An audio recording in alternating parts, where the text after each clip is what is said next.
நேர்கள் அனைவருக்கும் வணக்கம். இன்னைக்கு வீடியோவில் பார்த்தீங்கன்னா பொங்கல் வைக்கிறதுக்கான நல்ல நேரம் என்ன அப்படின்றதையும் போகி நாளில் என்னென்ன பண்ணணும் அப்படின்றத பற்றியும் பார்க்கலாம். பார்த்தீங்க அப்படின்னா சூரியன் மகர ராசிக்குள்ளே பிரவேசிக்கக்கூடிய நேரத்தை தான் தை மாதம் பிறக்கும். அப்படி பார்க்குறப்ப இந்த வருஷம் மாலை 3:28 மணிக்கு மகர ராசிக்குள்ளே நுழைகிறார் சூரியன். இந்த நேரத்துலேருந்தே தை மாதம் ஆரம்பமாகுது. ஆனால் இதுக்கப்புறமா பொங்கல் வச்சு வழிபடக்கூடாது அப்படின்றதுனால நம்ம அடுத்த நாள் வைக்கிறோம். அதாவது இந்த நாள் சூரியன் அஸ்தமனமான நேரமாக ஆயிடுது. அதனால் கதிரவன் உதிக்கிறப்பையோ இல்லை உச்சிக்கு வரக்கூடிய வேளையிலோ பொங்கலிட்டு படைக்கணும் அப்படின்னு சொல்லுது நம்மளுடைய சாஸ்திரம்.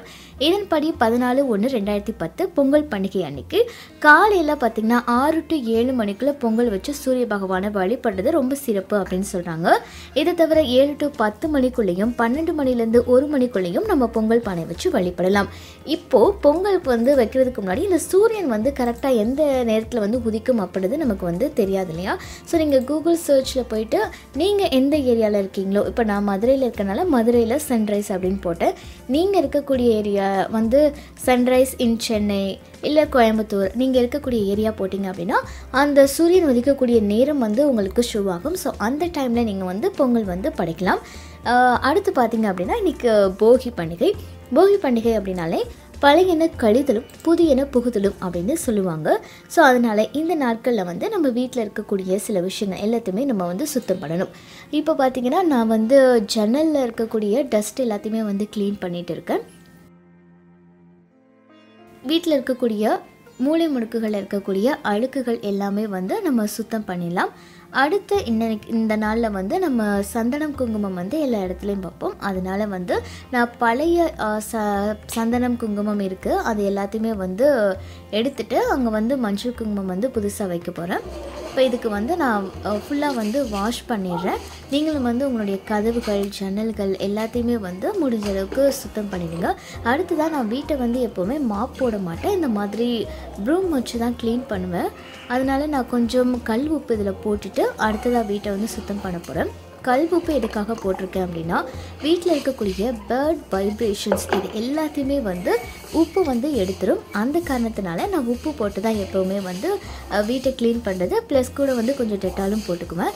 இப்படி பண்ணுறதுனால உங்களுக்கு நல்லா தெரியும்னு நினைக்கிறேன். மூளை முடுக்கில் இருக்க எல்லா அழுக்குகளுமே வெளியே வந்துடுது. நம்ம மாப் போட்டால் கூட இவ்வளோ க்ளீன் ஆகுது. ஸோ இந்த மாதிரி தான் நான் ட்ரை பண்ணுவேன். வீடு ஃபுல்லாக கழுவி முடிச்சதுக்கப்புறமா நம்ம கதவு ஜன்னல் இதெல்லாம் க்ளீன் பண்ணியிருந்தோம் இல்லையா, அங்கே மஞ்சள் குங்குமம் இதை வைக்கணும். பொதுவாகவே மஞ்சள் ரொம்ப மங்களகரமானது. இந்த மாதிரி விசேஷ நாட்களில் மஞ்சள் குங்குமம் நம்ம வீட்டில் வைக்கிறது ரொம்ப ஒரு விசேஷமாக கருதப்படுது. அதனால் உங்களுடைய கதவுகள் ஜன்னல்கள் நீங்கள் க்ளீன் பண்ண எல்லா ஏரியாலையும் மறக்காமல் மஞ்சள் குங்குமம் வச்சுக்கோங்க.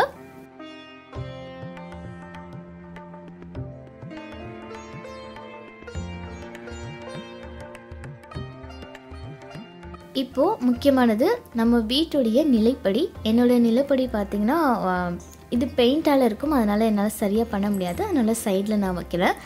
நிலைப்படியில் மஞ்சள் குங்குமம் வைக்கிறது ரொம்ப ரொம்ப முக்கியமான விஷயம். அங்கே கூட நமக்கு தெய்வம் இருக்கதா சொல்லப்படுது. அதனால் கண்டிப்பாக நிலைப்படிக்கு நம்ம மஞ்சள் குங்குமம் எப்போவுமே வைக்கணும். இந்த பண்டிகை நாளையும் நம்ம முக்கியமாக வச்சுக்கலாம். அடுத்ததாக நம்ம வீட்டில் இருக்கக்கூடிய சுவாமி படங்கள் அது எல்லாத்தையுமே நல்லா டஸ்ட் இல்லாத மாதிரி நல்லா தொடச்சி க்ளீன் பண்ணிவிட்டு அதில் சந்தனம் குங்குமம் நம்ம வைக்கணும். எல்லா பக்கமும் டஸ்ட் இல்லாத மாதிரி தண்ணியில் தொட்டு நீங்கள் க்ளீன் பண்ணி வச்சுக்கோங்க. ஒவ்வொரு ஃபோட்டோஸும் நீங்கள் எவ்வளோ ஃபோட்டோஸ் வச்சுருக்கீங்களோ அது எல்லாத்தையுமே க்ளீன் பண்ணிவிடுங்க. ப்ளஸ் உங்கள் பூஜை ரூமில் இருக்கக்கூடிய டஸ்ட்டு இதெல்லாம் இருந்தது அப்படின்னா ஃபுல்லாக இன்றைக்கி க்ளீன் பண்ணிவிட்டு சந்தனம் குங்குமம் எல்லாத்துக்குமே வச்சு மங்களகரமாக இந்த நாளை நம்ம கொண்டாடலாம்.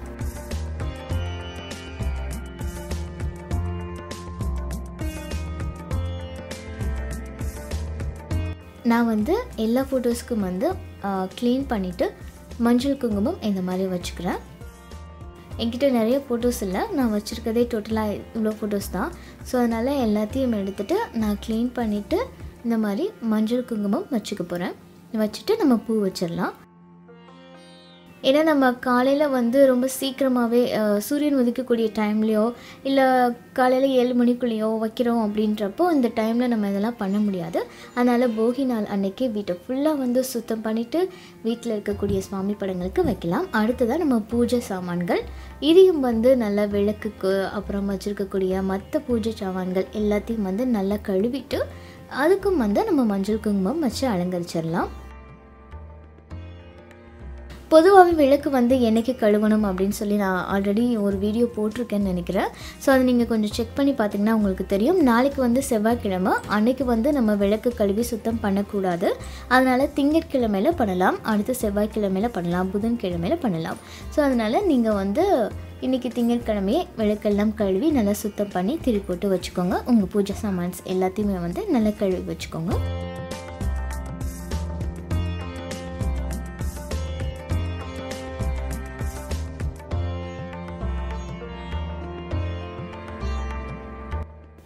அடுத்ததாக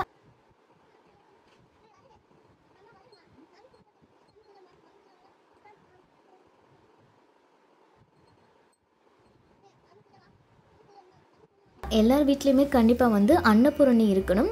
நம்ம எவ்வளோதான் உழைச்சாலும் நமக்கு வயிற்றுக்கு சாப்பாடு வேணும் இல்லையா, அது கொடுக்கக்கூடிய அன்னபூரணியோடைய இந்த குட்டி சிலை வந்து எல்லார் வீட்லேயும் கண்டிப்பாக இருக்கணும். நான் வந்து கொஞ்சம் மஞ்சள் தடவிட்டு அதுக்கு மேலே அன்னபூரணி அம்மனுடைய சிலை வச்சுக்க போகிறேன். பொங்கல் பானை மோஸ்ட்லி வந்து இப்போ எல்லோரும் குக்கரில் தான் வச்சுட்ருக்கோம். குக்கரில் சில சமயம் நம்ம நான்வெஜ்லாம் பண்ணுவோம். எனக்கு வந்து அதனால் குக்கரில் வைக்கிறதுக்கு பிடிக்கல. அதனால் நான் எங்கள் வீட்டில் அவ்வளோ வேறு சாப்பிட மாட்டாங்க பொங்கல். அதனால நான் ஒரு சின்ன பாத்திரத்தில் தான் பொங்கல் வந்து வைக்க போகிறேன். அதனால் அந்த பொங்கல் பானையும் இப்போயே நான் ரெடி பண்ணி வச்சுக்கிறேன். கொஞ்சம் வந்து திருநீரை குளிச்சுட்டு தண்ணி ஊற்றி திருநீரை குளிச்சுட்டு அதை வந்து நம்ம பொங்கல் வைக்கக்கூடிய பானையில் நம்ம தேய்ச்சிடலாம். தேய்ச்சிட்டு குங்குமத்தையும் வச்சிடலாம் நடுவில். பொங்கல்னாவே சக்கரை பொங்கல் கரும்பு தான் கண்டிப்பாக ஞாபகத்துக்கு வரும். அந்த சக்கரை பொங்கலை நான் வந்து இதில் தான் வைக்க போகிறேன். அடுத்ததாக வந்து இன்றைக்கி கண்டிப்பாக காப்பு கட்டிடுங்க. வீட்டில் 6 மணி போல் வந்து எல்லோரும் வைக்க ஆரம்பிச்சிருவாங்க. பூ வந்து உங்கள் நிலப்படியில் நீங்கள் வந்து வைக்க ஆரம்பிச்சிருங்க, காப்பு கட்டிடுங்க. அடுத்ததாக மஞ்சள் கிழங்கு. இது இல்லாமல் இது பூர்த்தி ஆகாது அப்படின்னு சொல்லலாம். மஞ்சள் கிழங்கு வாங்கி நீங்கள் வந்து எந்த பானையில் வந்து பொங்கல் வைக்க போகிறீங்களோ அந்த பானையில் இந்த மாதிரி நல்லா சுற்றி வச்சுடுங்க. நீங்கள் பொங்கல் வைக்கிற டைமில் இதுவும் சேர்ந்தே இருக்கட்டும். இப்போ பார்த்திங்கன்னா நான் ஓரளவுக்கு எல்லாமே வந்து கவர் பண்ணியிருக்கேன்னு நினைக்கிறேன். என்னோடய எல்லா திங்ஸும் வந்து நல்லா சுத்தம் பண்ணி க்ளீன் பண்ணியாச்சு. எனக்கு வந்து பூஜை ரூம் மாதிரி கிடையாது, நான் சிவரில் தான் மாற்றிருக்கேன். ஸோ எல்லாத்தையும் வந்து எடுத்து ஃபோட்டோஸ் க்ளீன் பண்ணிவிட்டு சந்தனம் குங்குமம் வச்சு நல்லா க்ளீனாக ரெடி பண்ணி வச்சாச்சு. ஸோ நாளைக்கு காலையில் நம்ம வந்து டக்குன்னு பொங்கல் வச்சுட்டு சாமிக்கு வந்து படைச்சிடலாம். இந்த பொங்கலில் வந்து கண்டிப்பாக உங்களுடைய ஃபேமிலி மெம்பர்ஸ் கூட நிறைய டைம் ஸ்பெண்ட் பண்ணுற மாதிரி பார்த்துக்கோங்க. ஏன்னா எப்போவுமே வேலைன்னு அலைஞ்சிட்ருப்போம். அந்த ஒரு நாள் கிடைக்கிறப்ப சும்மா டிவி பார்த்துட்டே இல்லாமல் உங்கள் ஃபேமிலி மெம்பர்ஸ் கூட உட்காந்து சந்தோஷமாக பேசி சிரித்து உங்களுடைய பொழுதை வந்து நீங்கள் ஸ்பெண்ட் பண்ணுங்கள்.